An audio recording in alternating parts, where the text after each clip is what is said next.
in all of our episodes, what number is this? 440. 440. In all of our episodes, did we ever start and have absolutely nothing to talk about? Oh, yeah. But I mean, like, probably, and then had an unsuccessful 420 of those episodes, probably. but had an unsuccessful episode, I guess, is really the better question. Oh, I see. I don't know. I'm sure we've so. had some unsuccessful episodes. Because when Let us know which one's your least favorite episode down below. Go back and listen to them all. Because this is typically what happens. Unless we come in with a good idea, which is probably about 1 out of 5 episodes, we have a good idea to start with. The three of us sit here in silence and go, "What do you want to talk about?" And then Bob just goes, "Let's just figure it out." And then we go into it, and it always works out. Like we don't have anything to talk about before we hit the mic, and then once you hit the mic, then we have plenty to talk about when it comes to topics. That is. Well, that's the thing. We spent like 30-something minutes talking before we hit record. Yeah. Inside baseball. Yeah. I do think this is the first episode where we've all worn black. Oh yeah. Oh, look at that. Yeah. Bob, is that a big wheel? A new theme. It is. It's a big wheel, like from Tron. Like it's all. Oh, right on. Like outlined. I've seen recently big wheels for humans, rather for grown humans. Have you seen that? For humans. For full-size humans. Huh. What were the original big wheels made for? Rodents. Oh. Well, I was going to start. You had a much better start. I was going to say I'm really hungry because I didn't eat breakfast, and I'm feeling it now, and I really should have because it's probably going to affect how well I do at coming up with something to talk about. Do you guys eat breakfast? No, I don't eat until noon. The same with me. That's what I've been doing the last few months. Yeah. And I'll eat I something started light. to say that wow, but then I guess I kind of do the same thing, so it's not that wow. Yeah. Well, maybe we should take a break and I'll go eat something. And then maybe we'll go on to the topic. Anyway, how are you guys? What's new? I'm good. I started a new project this week, and I got another gig from a liquor company, and I just showed you guys pictures of it, but I'm making a little golf cart bar trailer, which is interesting. It's got to get pulled behind the golf cart. And so I'm engineering it from a 3D illustration. The computer people within the marketing team over there draw up an image. Everybody approves the image, and then they hand me the image and go, "Here, make this." And so I'm engineering all the different aspects of it and trying to work with what's on the market, because it all has to be done, of course, for June 1st. They had all of April. How closely do you have to follow somebody's mock-up that has no idea about the reality of building something? Nobody ever complains. When you think about it, like think about when you're alone with something and then you look at a picture and then you turn away and you go to find the right, after you've already looked at the picture, and you think to yourself, your mind's just giving you a vague image of that to remember, and you go to the wood pile and you go, okay, this will be okay. And you're like, I'm the guy making it. I'm the most intimately involved person with this image and this object, and I still can't remember exactly the details, the spacing. This thing I showed you has several strips on it. I looked at it 50 times before I had to really go back and look at it and count how many strips are on it. I don't know if there was 6, these horizontal strips which make up the graphic element on the side. I don't know if there was 6 of them. I don't know if there was 8 of them. I couldn't remember. Every time I looked at it, I'd walk away and I'd go try and find a piece of trim that was the right size. I finally took a Sharpie and laid it all out on the wooden side of the progress that I'm up to now, so that I could look at it from far away and be like, okay, that's how many strips go on it. So the point I'm making is even the person who drew it would turn away from the drawing that he made and look at it and go, oh, it looks just like it. And in fact, I could have made several cheats for, it's on a trailer. It's a bar sitting on a trailer. And in their image, they only have the critical dimensions of the height of the bar and the height of there's a secondary bar. So one is 42 inches high at the max, and the other one is 2 foot 10 inches at its max. But that doesn't give me a height of the trailer itself, so the airspace underneath it there is variable. So the one in the picture seems deeper overall. The one I made, because of the height of the trailer, steals some of the inches from the bottom of it. But nobody would ever know that, because they're looking at this drawing, and then they look away from the drawing and look at the real thing, and they go, wow. So I think I'm going to be safe. That's the point. Yeah. So I'm doing that. Yeah, it just seems like, once you have an idea like that come out of a marketing department, they've already been really focused on getting something created. And I know most of the marketing people I've worked with in the past are like really rigid on, this is the idea. This is the one that's going to make us $1 billion. And if you mess with it, Yeah. And Well, you know what? rigid The on interesting thing is when the conversation first started in the end of February, they sent me a CGI image of the same thing. So it's a yellow strip. There's some new branded product coming out, and it has this branded color yellow. It's like a bright yellow. So there's a yellow strip and then a negative space, a yellow strip, a negative space. So that's the decoration on this cart. And the yellow strip is three-dimensional, and then the set back strip in between in the original drawings was chrome. So it would have had all been chrome. So like the substructure would look like it's chrome with all these elements stuck to it. And when he sent me the drawing and I had to consider it, I started thinking, I'm like, oh, I could buy chrome sheeting. I can dry chrome, like a chrome laminate. I'm trying to think how I could do this. And then when they finally came back to me, when we settled on a price and everything, he said, good news. And he goes, I talked them into just going with wood. So it's white oak, then yellow, then white oak, then yellow. It seems more warmer. It also doesn't look really as like 80s kind of flashy. It looks more classic. And which is great because I have tons of white oak left over from a project I did last summer. So I got the material. I have white oak laminate, which I'm going to be able to use. So that was a nice welcome change that I didn't even ask for. So I was all prepared to deal with this chrome laminate. So they came back with an adjustment. So that's the only big adjustment from the original drawing is just the finish change, which works in my favor because it's cheaper and easier to deal with.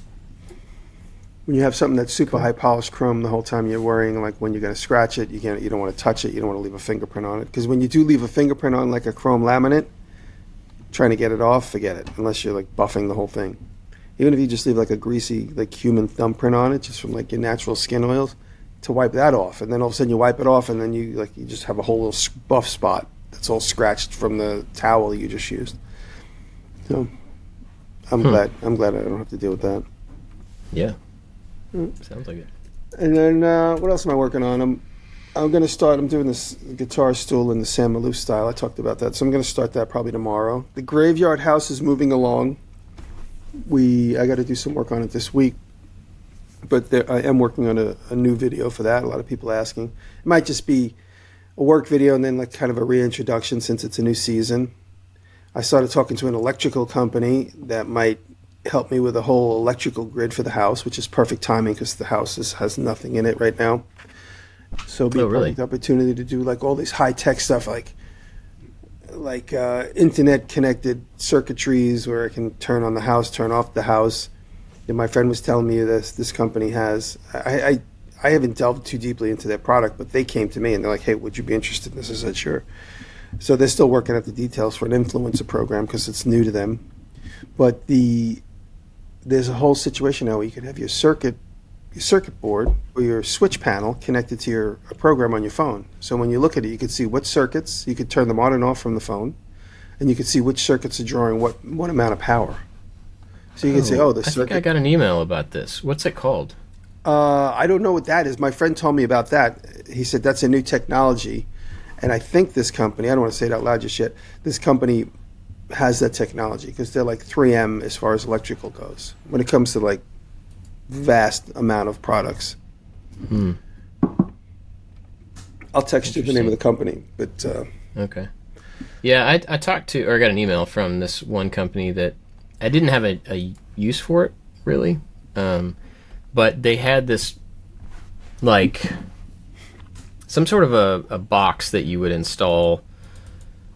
And then all of your lights, all of your light fixtures and switches and all that stuff could be connected to an Ethernet cable. That then all of the Ethernet cable went to this box. And so it was passing power through Ethernet. And I'm sure that there were limitations on that amount of power and stuff. I didn't really look into it that far. But it was kind of interesting in that you could basically run internet or network cable throughout your house as the electrical system for some things.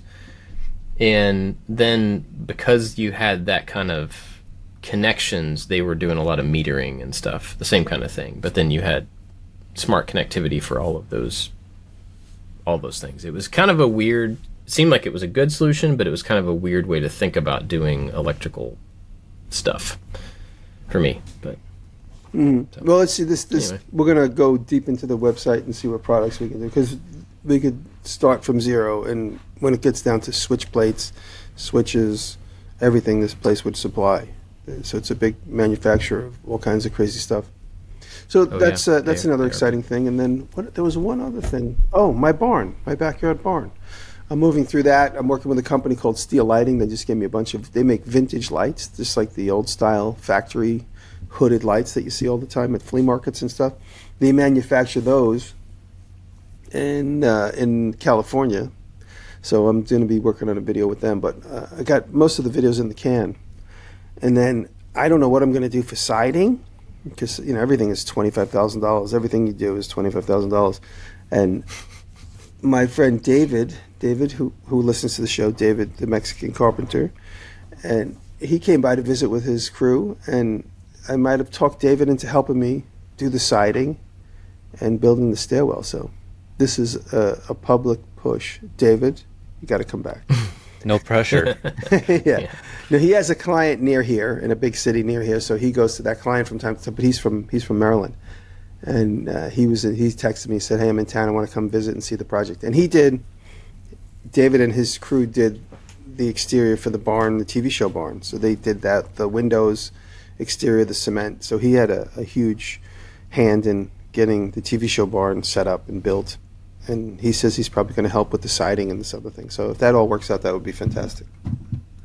But the reason I said the siding is obviously so expensive, he has a partnership with somebody, and he's trying to talk them into maybe possibly giving me the siding. We're working out a deal. Maybe it won't be free, but it won't be full price. So that's exciting. Yeah. Yeah. So I'm working on a lot of things, always juggling a lot of things. Sounds like it. Yeah. Yeah, like just the day of the week has a different barn to work on, or a different building to work on. House, barns, Yeah. bar carts, everything. Stools. Well, David, what about you? I'm not filming anything this week. It's kind of like a maintenance week, a time to catch up. For the last 8-10 months, I've been going to bed earlier, and that means less tinkering in the shop at night. And so I'm behind on a lot of things. And so I don't know if you guys have... I know Jimmy has a plasma CNC. Bob, do you have one too? I do. There's 100 wires. Like there's the wire management on these things are crazy. It's crazy. Yeah, because you have all the wires for the CNC, a computer wire, a power wire, the wire goes to the spindle so it can speak to that. And there's then, zero effort put into trying to manage them. They're just everywhere. And then they're all a different thickness. They're all a different length. They all have to go to different places. It's and then what's crazy too? I did this the other day because I'm fixing one of my shop bots had a problem, so they sent me a new driver. So I took off the circuit board, put the thing on, and then there's a bundle of wires. I'm like, oh, let me zip tie those together to organize them. And then I'm like, it's probably going to create some weird static electricity thing, which I won't be able to figure out for a month. So I was like, what? Let me just leave them alone. So I didn't bundle this whole. It would have been as thick as my thumb bundle of wires. They were all just loose inside the cavity. I was like, let me just leave it. I'm not going to do it. Because then you run. I don't know. The bar issue. management on my Avid is pretty great. So Yeah. I don't know what you guys are complaining about. So my plasma CNC, it's a smaller one. It's like a 20 by 30 inches, and it's in Kelly's garage, and it's on wheels, so it can be pushed out of the way. So I'm trying to make it so it is a little bit mobile, because it where it sits, it blocks the door to the porch. So it has to be wire managed and least rollable out of the way. So I've been doing that, and then changing on my regular CNC. The brushes started to go out after a few years, so I'm changing those. And then I didn't expect this, but every year and a half, I change the backdrop in my shop. There's a sliding wall, and they're basically just pocket doors on a track, and they slide out of the way. And that access all my storage and my shelves behind there, and it's usually the backdrop to my bench. Earlier this year, I repaneled them with this cherry paneling, and it doesn't work. It's like the same color tone as my skin, It's the same color as my workbench. All the shirts that I wear are like earth tone. So in my videos, there's no contrast, and it just looks boring. And so me being a visual person, I'm like, okay, this has to go. So I've been changing out that back wall, and now instead of using doors, they're just regular doors that are just hanging in a pocket track.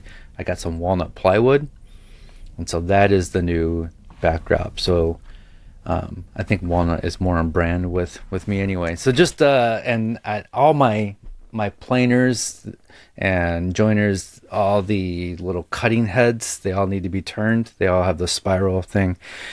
It's a week, maybe 2 weeks of just not filming and just pure maintenance, catching up on all the little stuff.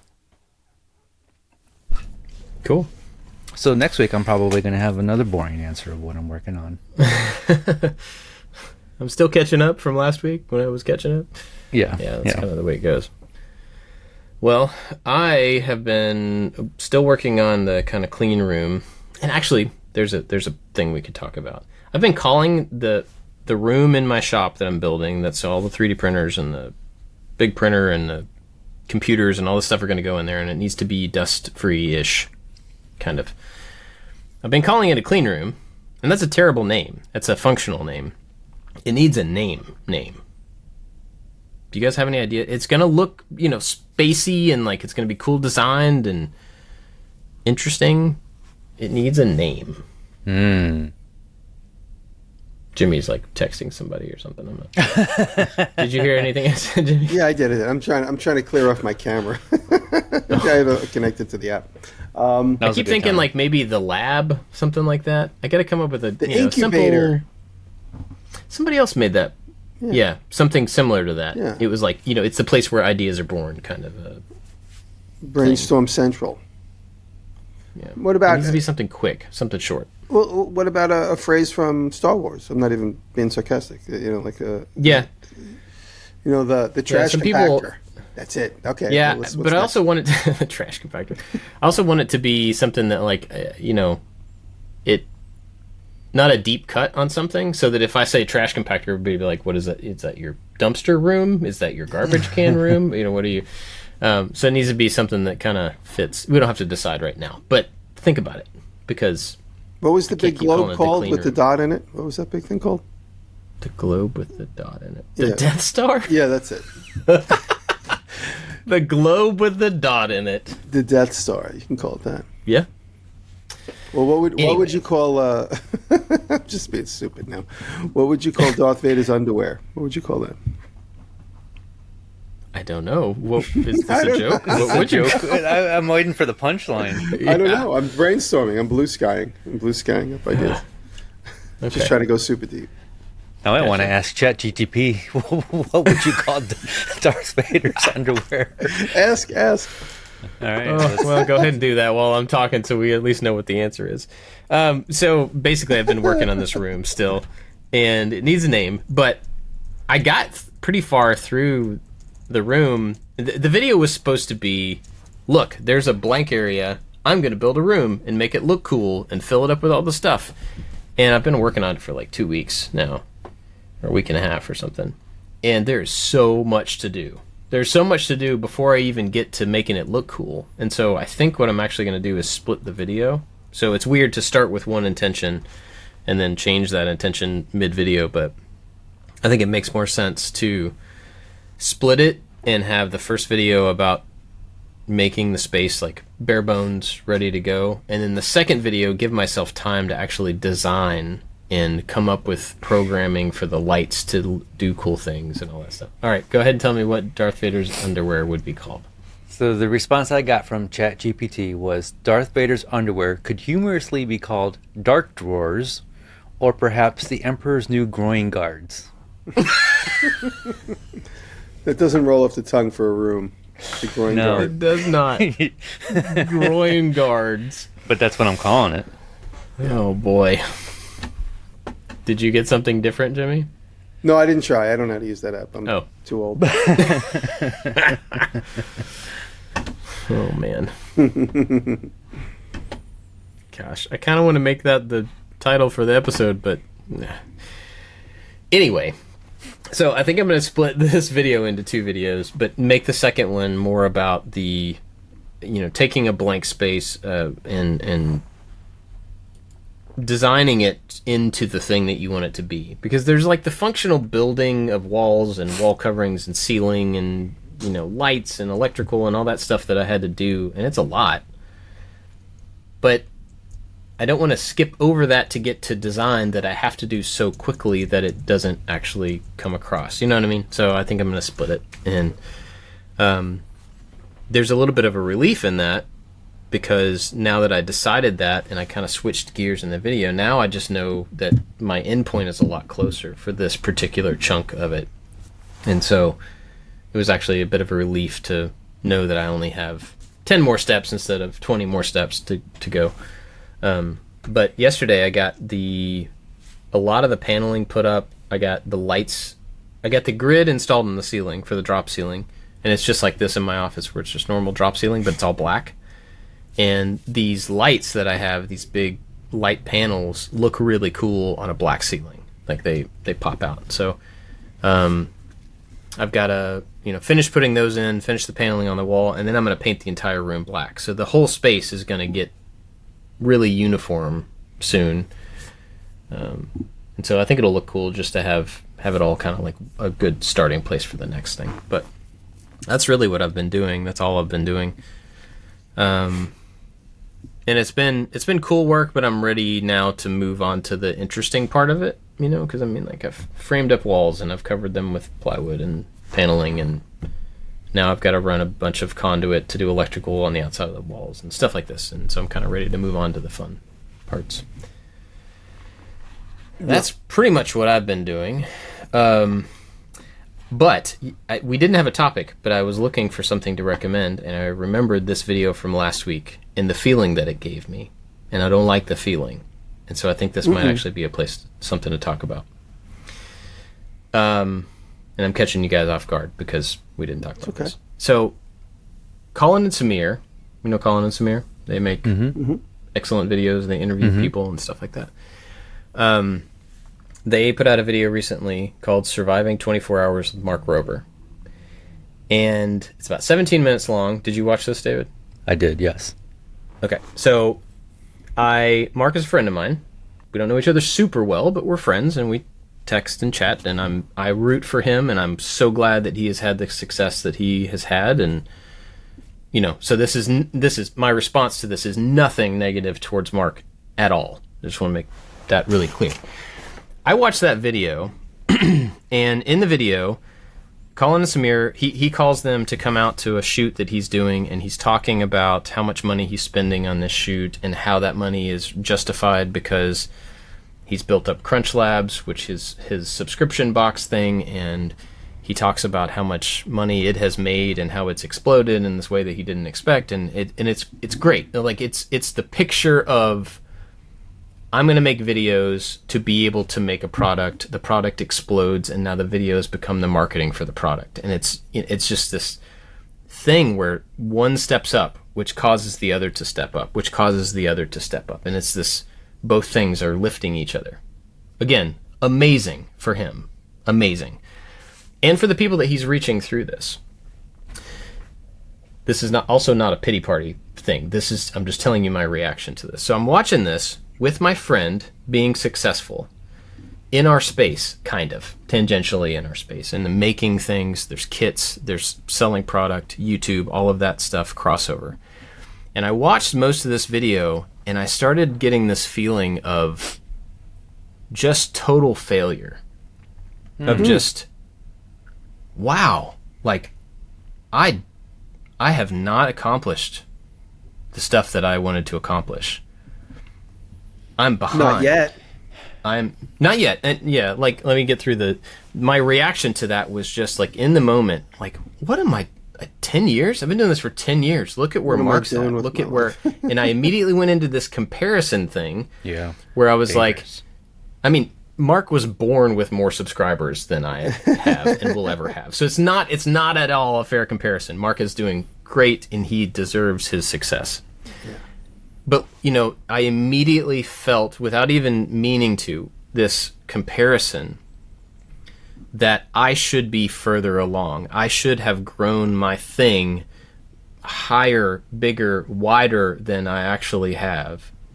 And I know in the last year I've actually taken steps back from that growth. I've shrinked things down on purpose. And I just had this like really like somebody was stepping on my chest kind of feeling. Just like, man, I am behind. And I kept saying that to myself. I'm behind. Okay, now the irony of this is that the day before that, I was listening to, I think I've told you guys about this book that I really love called Becoming a King. Mm-hmm. I've listened to this book twice, and I am listening to it a third time. It is a faith-based book about being a good steward of the things that you have. So if you don't believe in the faith stuff that I believe in, I get that you may not be interested. But I think there's a lot of wisdom, regardless of that. There's a lot of wisdom in the book about using things wisely, stewarding things so that you can be trusted with more things. That's the premise of the whole book. It's like your wisdom and your careful use of resource and people, and not use of people, but like the way that you manage people and all that stuff sets you up to be trusted with more to take care of. That's the whole idea. And so I was listening to that book, and one of the things that it talks about the day before was that our society and our failed, the people above us who have failed us in the past and stuff have given us this this natural tendency to feel like we are not measuring up to something that everybody else is doing, to feel like we're behind. And so I had just read that, and how that's not true. Like, that's not where your worth comes from. That's not where your value comes from as a person. And in the base, in the book, it's talking about, you know, our value actually comes from our Creator. And so like our value, our worth is laid on us outside of our own actions and stuff. And so I had just heard this direct opposition to what I was feeling. Right. And it took me a good 24 hours to like really shake off that feeling of like, why am I even doing this? Like, I have not made progress. I have not moved ahead in the way that I feel like I should move ahead. And then there came a point the next day where I just kind of like logically thought about it, about why I felt that way, and how I am not behind. I'm exactly where I'm supposed to be at this point in time. And I was in a different place last year, and I'll be in a different place next year. But my productivity and my value and the addition that I have to the world has nothing to do with that stuff. It has nothing to do with my accomplishment. And it just, I don't know, it was a bunch of stuff kind of hit me at the same time. And I don't blame that video, but like even looking at the thumbnail gives me a really sour feeling right now. Can I don't know.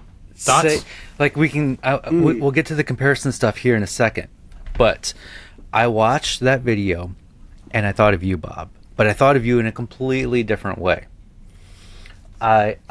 So you filmed a video with him a couple years ago, and I remember you saying something about his videos were like shot on a phone, and it was very like low budget, and just use what you have so you can capture the moment. And then I watched this video, 24 Hours with Mark Rober, and there are production managers, there's like a director, there's a whole set of people, there are cameras that cost more than my house to shoot this video. And all I kept thinking was like, Bob gave Mark advice and some guidance on shooting videos, and now a couple years later, look where Mark is at. This is crazy. And so and I don't, that's the takeaway that I took from it. I was like, that's so cool that Mark is here where he's at now. And maybe not, but maybe Bob had something to do with that, and that's really cool. So I took this positive away from the video. Well, that's kind, but I don't think that's the truth. I don't think he's incredibly intelligent and skilled and really good at setting things in motion to get somewhere that nobody else has gotten in all sorts of ways. So Mark is very, very, very talented. He's very charismatic too. When you meet and talk to him, he's on another level. When with his marketing, with his ability to say a sentence, with his infectious charisma. Every once in a while, someone comes along, and he's one of those people that just can't seem to do anything that's going to not work. Well, and you're absolutely right. And that's one of the interesting things about the comparison thing is he's an outlier, like a way outlier. Yeah. And so to compare yourself to an outlier like that, even unintentionally, is ridiculous. Like it doesn't make any sense to take a comparison like that and put any stock into it. And like I mentioned, I didn't mean to. It just I think guttural reaction. That reaction you had is totally human, and I'm not going to sit here and say that's never happened to me. It's we're all in. The gate opens and we're all in a horse race, and we're all going down the track. Someone's going to be the far ahead winner, right? And you got to just look at that and think. I'll go back a little bit. I got into the toy business in 1989, 1990, and in the toy business, I watched 15 maybe people become multimillionaires that were in the same stratosphere as me, and then they just blew up with the right product, the right marketing, the right team, the right this, and every one of those people that I watched become millionaires, and it could have been me. Could have been me and my brother. It could have been anybody, but it was them, and it was not me. Every one of those people, their lives compounded, complicated times 1,000. So I see people. Obviously, it's nice to have money. People say, "Oh, money doesn't buy happiness." I think it does, but when you're in a situation like what Mark is in, you could imagine the team he has to deal with, the amount of time he's not alone, the amount of personal time he doesn't have. He's also working with Jimmy Kimmel. They're doing TV shows. He's hiring other people. And it's exciting. And if you're an A-type personality and you enjoy that, that's great. But when I see that and I try and put myself in that situation, I think, like, how much free time will I not have? How many conversations do I have to have that I don't want to have? How many times am I going to have to be phony and be like, "Oh, that's great. I love that idea. I hate that idea. I don't want to do it." How many times, and I think of myself in that situation, and there's a time where I was definitely envious of that. But now I think of the peace and tranquility that I have. My bills are paid. I saw a thing that popped up on Instagram the other day. This young gentleman was going around a promenade somewhere and interviewing old people, everybody that looked 70 or plus. Tell me what you love about life. Tell me, what's the meaning of life? And every one of those people said, what would you tell your younger self? Just don't worry about money. It's not as big of a deal as you think, as long as your bills are paid and you have health. And that's what all those people said. And I kind of already starting to feel like that at my age, 57. As long as my bills are paid, I'm totally happy. It's when the bills can't get paid is when you feel poor. But if all the bills are paid and you don't, you have a little bit of money in the bank, everything's good. And that money's going to get replaced each month, you're pretty good. So it's, I've gone through it. I've gone through what you're going through. And you sit back and you think, I've gotten so close. We're all going through now with the low view counts and everything else, and just the amount of the audience has gotten so wide and varied, and what the audience looks at is so wide and varied. And we just have to eke out a living. And but you also have to look at it and try and be inspired by it. Let me say he's been able to. That's a good point. He's also been able to. Like I said, when we watched Mark that time, he's just so charismatic. He's like one in a billion type of personalities that comes along. Like I can't even think of like Brad Pitt or somebody that's just so charming that it doesn't seem like anything they could do would ever be anything other than welcomed and paid for. It's you just got to look at that and go, how can I get a little bit of that? How can I create a little bit of that for myself? But when I look at it, I think of, I certainly want the success, but without, I don't want a team around me. Basically, is what I'm saying. I like being completely solo. And when you see that the consequences, you got bankers, accountants, and this and that. I remember when my brother John started getting really. He started like getting into the Illuminati, so to speak. I'm kind of joking, but like when he got into the Illuminati and he got his $600,000 advance from Paramount Pictures, he got a money manager, 3 agents at UTA, a manager. So now a lawyer. When he got $600,000, I think he went home with like $250,000 because so many commissions were taken out of it, and it's just unbelievable once you start getting into that stratosphere how there's so many little pieces that need to be attended to, so many pieces of the puzzle. And it's nice to know I get a chunk of money, I put it in the bank. I have part-time employees, but I don't have a payroll. I don't have I don't have I have an agent, but only the money he brings me goes to him. I make lots of money on my own without my agent, so I'm fortunate for that. But yeah, the more it's Vicky said it, more money, more problems, right? So I think the part of my reaction to that was just that I know maybe 5 years ago we had looked at creating a kit of like STEM boxes, like basically the same thing as Crunch Labs, and that had been a goal of mine for a really long time. And it was like a hard thing to get moving, and I never put enough time into it to really move it. And I intentionally set that idea aside. I decided this is not something I'm going to pursue. So it's not on anybody else. That's on me. I just chose not to do it. So I think part of my reaction was like, oh man, if I had followed that through. But I'm not Mark. I'm not in the same situation. It wouldn't have equaled the same thing. It could have been good or bad in a different way, but it would have been the same thing. It's just that natural human response to, well, I could have, but I didn't. I chose not to. And then, you fast forward to now, and the changes that I have intentionally decided to make in my life to scale things back and to redistribute my time really hard to my family and to, that stuff is on purpose. That stuff is well thought through. And so the fact that I live my life now, as I live my life, it's not because I couldn't do something else. It's because I chose not to. It's because I want right now to be this way. And in 5 years, it may be a different way. I may change, I may grow something up again. I may work at Home Depot. I don't know. It's like I chose to be right where I am. And I really didn't like that feeling of the comparison, because I don't do a whole lot of that, but I really felt it. And I didn't like feeling it. I didn't like putting myself in that comparison place because I chose to be here. You know what I mean? Mm-hmm. It's not like, boohoo, somebody put me here. And so it was just a weird thing. And I'm glad that I was able to step away from that feeling enough to be able to logically think through it again and be like, oh, no, I don't need to feel behind. I don't need to feel like I missed something. I chose to be where I am. I chose to live my days like I'm living them. And the last 2 weekends, I have gone out of town with my kids for soccer tournaments, and we have had fun, and we have intentionally spent that time together. And I could have stayed here and worked and let my wife do those things.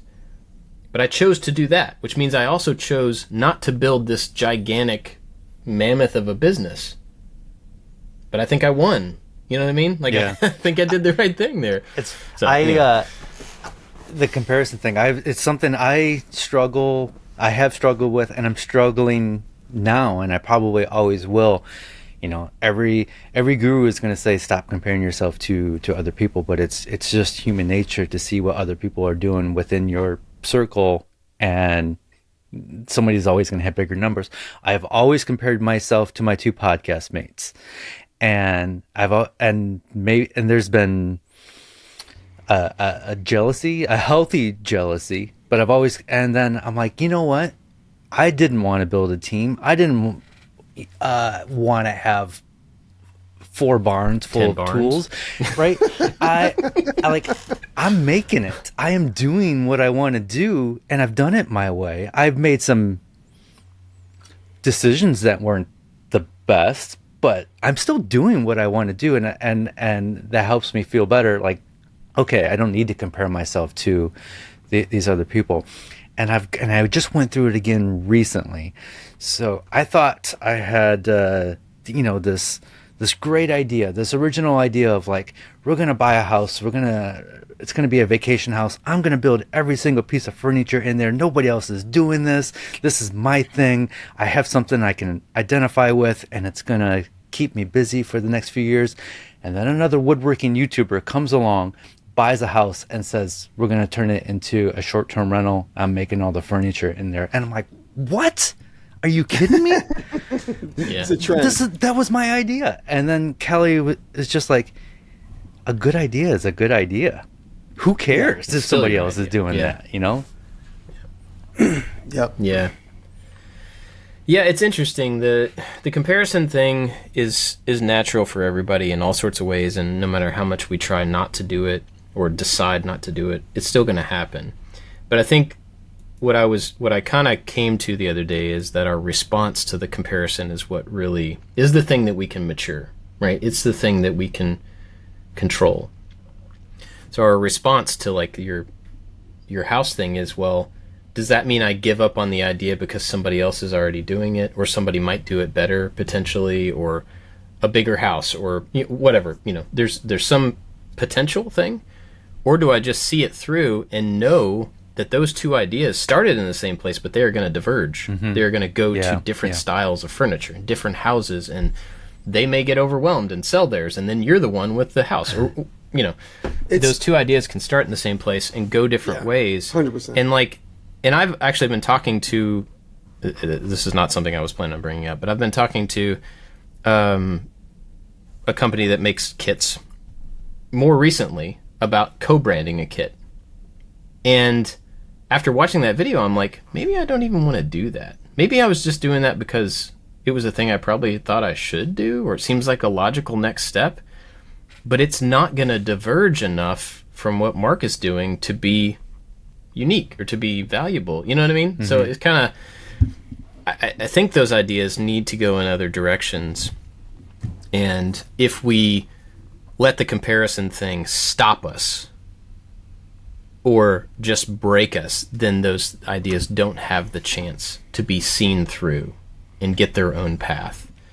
And I think for me, downsizing the team, getting rid of the size, I don't know where that's going to take me, but I know that it's already given me a lot of freedom to become something in videos, to become to make projects that I wouldn't have been able to justify otherwise. So I don't really know where that's going to diverge to, but I know that it's going to take me a place I couldn't have gone before. Mm-hmm. Well, and that's good. Everything is just, it's all, you got to remember, it's all one really long horse race. And some people are leading the pack now, and some people are in the back of the pack, but that always changes. It's always going to change. Mm-hmm. It's always going to change. I saw that in the toy business where several of my contemporaries became very wealthy, and then they lost an account, or a retailer goes out of business, and then all of a sudden their business is cut in half, and then their staff has to get cut in half, and then all of a sudden it's back to them again, and they're starting a company over. And it happens. Everything changes. As long as, like I said, as long as you have your health and your bills are paid, you're rich. That's how I changed my thinking in the last 20 years. As long as your bills are paid and you're my friend he's not healthy at all. He didn't take care of himself, and now he's 66 years old, and he's having some really bad health complications. He's been in the hospital for 2 weeks. We text every other day. I keep checking on him. He's far away, so I can't visit him. And he sent me a whole bunch of complicated problems he's having, and then I didn't know what to say to it. I just wrote back. I was like, well, at least you're on the wrong side of at least you're on the right side of the grass. You're on the right side of the grass. I have to say it wrong. Yeah. I said, at least you're on the right side of the grass. That's all I could say. And he's he's very afraid of dying, but he didn't take care of himself. He did not take care of himself. He still smokes, and he binged using drugs and this and that and the other thing, and now here he is wishing he took better care of himself at 66 years old. But I don't know why I went down that path, but in general, if you have your health and you pay your bills, you're winning. Yeah, I mean, and I don't know. That's not something. This is going to sound really pompous. I'm sorry. Winning is, to me, is not even the priority. Mm-hmm. Like, I don't even care about winning. I don't care about being the most popular, having the biggest numbers. From a comparison perspective. The way I'm using winning is kind of like sarcastic. It's like you're still living, and you're I know. You know. But I think just in as far as like the competition side of like what we do, and like, you know, the people that you see at the store that, you know, the people you went to high school with, like, are you comparing? Are you competing with them for success and stuff like that? I think for me, that's not really a. It's like the competition is with myself, I think, more than with other people. So it's not a matter of me keeping up with the Joneses and feeling like, well, I should have what Mark has because some random reason that doesn't make any sense. It's more like I had a potential, or I have potential on a daily basis to be productive, or to reach this thing, or to do this many push-ups, or to run this far, or whatever. And if I don't make the correct effort to reach that potential, then I'm not doing enough. I am behind. I am not caught up with what I could be doing. And that's like totally the wrong way to look at everything you do. Because it makes everything you do be not enough. And that's not good for any of us to feel that way. And of course I want to strive to do my best in things, and I'm never going to get all the stuff done that I want to get stuff done. You know, like, I'm never going to get where I want to be all the time. But that is not my value. That is not my contribution. That's just me not hitting the benchmarks that I set for myself, which may or may not be realistic. The contribution, the effect you have on people, the effect you have on the world, what you can offer to people, the value you give, like that is stuff that is not about performance. You know, it's not about numbers. It's not about bank accounts. It's like, I don't know. I just have to remind myself on a daily basis that my value is not in my productivity. My worth has nothing to do with how good I am at things. And I think it's the case for all of us, but none of us get told that. I don't think, you know? So that, if you're listening, this is me telling you that. Your worth has nothing to do with how good you are at stuff. So I got to that from watching a Colin and Samir video. So thanks to the two of them. It's for taking my Thursday and putting it on its head last week.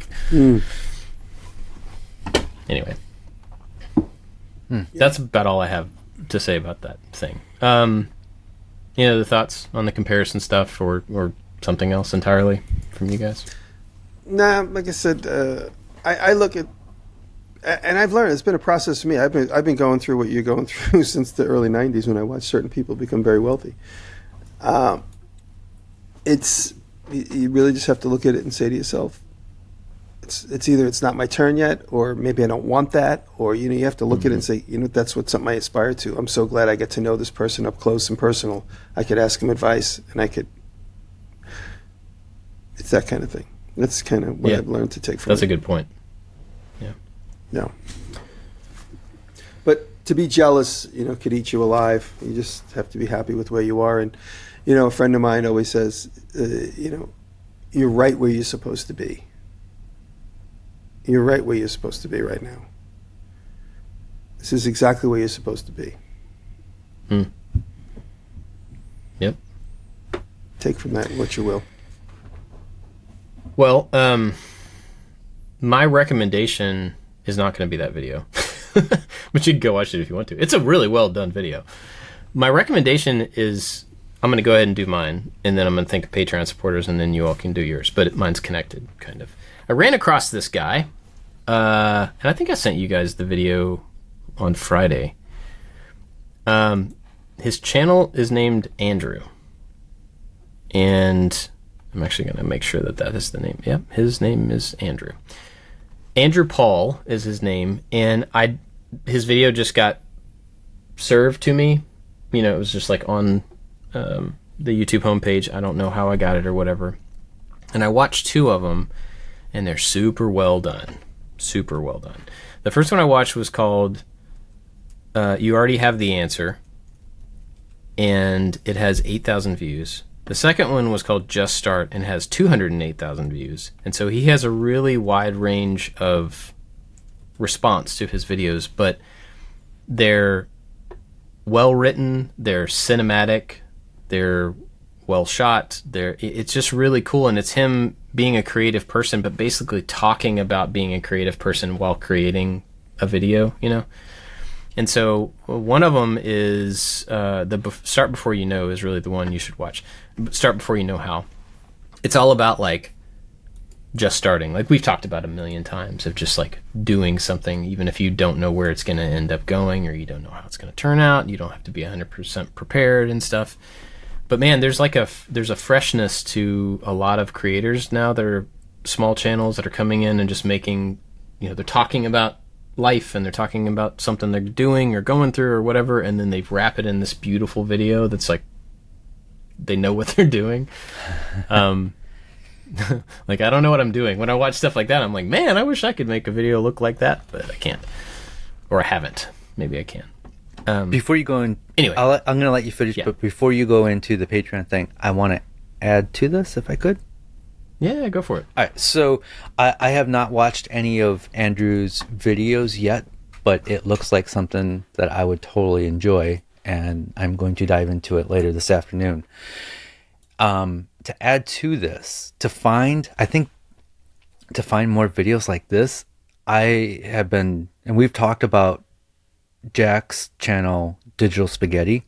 He interviews the most creative people ever. Like the last few of his interviews is with these YouTube creators. I had no idea who they were, and they just have such amazing insight into their creations and the way they approach video making. It's just so good.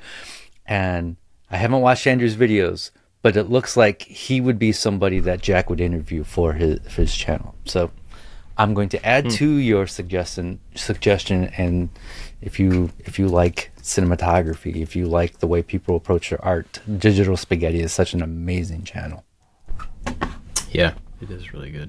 I've noticed that too, because I haven't watched him, but I've seen his last few videos come up and be like, oh man, I don't know who that person is. I must be out of touch. That was my feeling. Yeah. But, and that is probably also true, but they are lesser known creators, I guess. So that's cool. All right, Jimmy, what do you have? Let's go ahead and get all the recommendations done. Dan Cortez. I'm going to send you guys his Instagram. Dan Cortez. I never met him personally, but we know a lot of the same people in the neighborhood where I used to live in the Lower East Side. And Dan started. He was, down and out. Had a little rough beginning, and during the pandemic, something sparked in within him, and he started making miniatures of the neighborhood. And now he's growing. He's a big artist. He makes miniatures of the grit and grime of the Lower East Side and Manhattan, and he's blowing up. I keep reposting his stuff because it's just such an inspirational story where somebody can make something basically from nothing. And you can. So this is not Dan Cortez from MTV. That's my first thought. Yeah. Yeah. That's funny. I forgot about him. Okay. Yeah, no, Dan Cortez. He's a miniature. He does miniatures, but all like in the graffiti Lower East Side, gritty New York style. And he's cool. A nice guy. We've chatted a bit. We have a couple friends in common, and he's just, it's amazing to watch what he's done and he's doing. He sells these models, little mailboxes covered with graffiti and dumpsters and storefronts, and they're all miniatures. Really, really, really cool stuff. Just goes to show you could always figure something out if you're determined. Stuff like that is really cool. That somebody, they just find this little thing that's interesting to them. They make small signs, or they make, whatever. Like the kid that shoots pictures of cars, but they're miniature cars. Yeah. And they make them look like full size. They find some unique little thing that is not it doesn't seem like a marketable thing. It doesn't seem like something that is like high appetite for it. But they find this little thing that's really interesting that they're good at, and then it just blows up. Like people are so into some unique little creation by somebody. I think it's awesome. I think a lot of it too has to do with the passion within that. The passion for that. That's a big part. That's why he keeps getting clips on the news, local news in New York City. And I think the people are just impressed with his passion. Very cool. All right. Well, big thanks to our Patreon supporters. They make it possible for us to have these conversations and just like show up every week with nothing to talk about and then find something to talk about. So I'm very grateful to all of them, especially the top supporters: Nick Ryan, Corey Ward, Albers Woodworks, Works by Solo, Chad from Mancrafting, Chad's Custom Creations, Rich at Low End Design, Odin Leathergood, Sean Beckner, Scott at Dad It Yourself DIY, Jeff at the New Janky Workshop, Warren Works, Michael Manedjan, and Crabtree Creative. But also, people like Charles Lukey, who is another one of our Thank you, Charles. Patreon members. They all get the after show. Those people that I listed just go like above and beyond and help us out even more. But everybody over there gets the after show, separate podcast feed. And, we've talked about last couple of weeks about like numbers going down, and we talked about thumbnails and all that stuff last week. One of the ways that we get to continue doing what we do is to not have to lean on the hope of sponsorship and stuff like that. Like the Patreon thing, and this is not scripted or anything, whatever. The Patreon model of direct support by people who like the thing that you do is hands down the best way to keep that thing happening.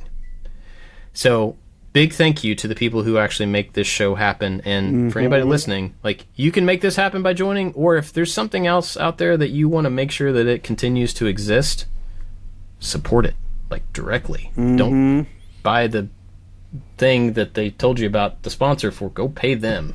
Like, it's a better way to do it. So I'm gonna it do matters another, to all of us. We have Patreon here, which is awesome. So thank you all for that. This way we don't have to do ads. But each one of us has our own Patreon too. That is true. So just if you're inclined, For our other stuff. yeah, say hi. And you can spend $4 and support all the things. One for the podcast and one for each of us. It's $4 a month. That's it. Or $800. You could give $200 either one. Those are the two options we've got listed. We've just evolved into NPR. We're like all the NPR DJs. Oh, we should do a telethon. Yeah. Anyway, man. Okay, but seriously, the Patreon thing is awesome for whoever you support, whoever's content, weird little picture miniature thing that you like, whatever they do, go support them directly. I think it's awesome. You can do that here if you want to. Go to patreon.com/makingit and check it out, or don't. Just glad you're here. Either or.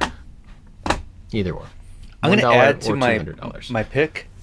My original, this was going to be my original pick, and then I got sidetracked with Digital Spaghetti. But I want to go back to my original pick just because I think it's a little relevant. So I don't watch woodworking videos. Because I got tired of comparing myself, the jealousy, seeing other people being successful. Plus, I just don't want to be influenced.